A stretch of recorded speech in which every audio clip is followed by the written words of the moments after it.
Thank you for inviting me to speak today on the important topic of disaster risk factors and mitigation strategies.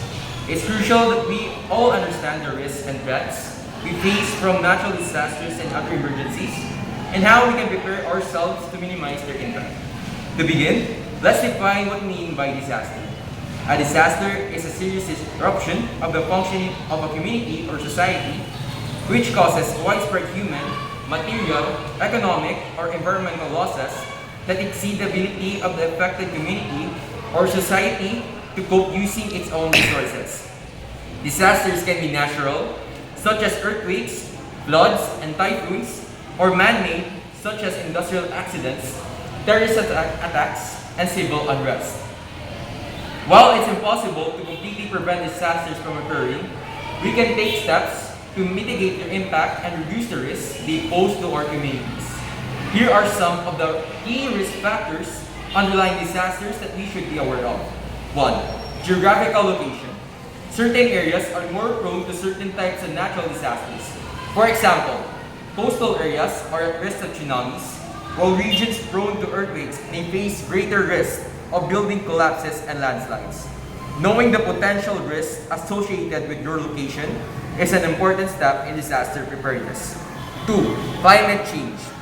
As the climate continues to change, we are seeing an increase in the frequency and intensity of extreme weather events such as heat waves, droughts, and storms.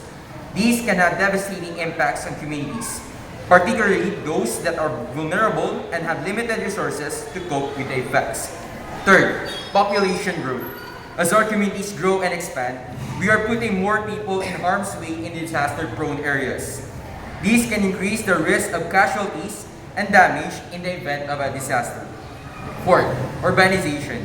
The concentration of people, infrastructure, and economic activity in urban areas can make them particularly vulnerable to disasters. High population density and limited green spaces can exacerbate the impact of natural disasters and make it harder for emergency responders to reach affected communities. And fifth, poor infrastructure. Inadequate infrastructure, such as poorly constructed buildings, inadequate drainage systems, and weak transportation networks can make communities more vulnerable to the impact of disasters. For example, poorly constructed buildings may collapse during an earthquake, and inadequate drainage systems may lead to flooding. Now that we have identified some of the key risk factors underlying disasters, let's talk about what we can do to mitigate their impact. Here are some strategies that we can use to prepare ourselves in our communities for disasters. First, emergency planning. Developing an emergency plan for a family or community can help ensure that everyone knows what to do in the event of a disaster. This may involve identifying evacuation routes, stockpiling emergency supplies, and establishing communication channels. Second, building codes.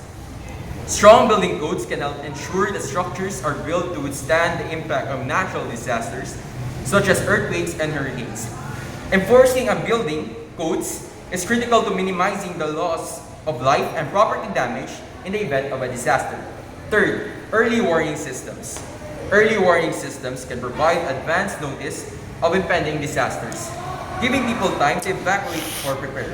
For example, flood warning systems can provide advance notice of rising water levels, giving people time to move to higher ground.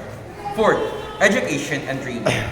Educating people about the risks of disasters and providing training on how to respond can help ensure that communities are prepared to handle emergencies.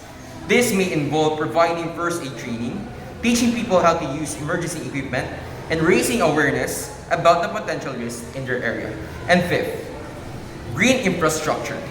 Investing in green infrastructure such as parks, green roofs, and permeable pavements can help absorb excess water during floods and reduce the impact of heat waves. This can help make communities more resilient to the impacts of climate change. That's all. Thank you for listening.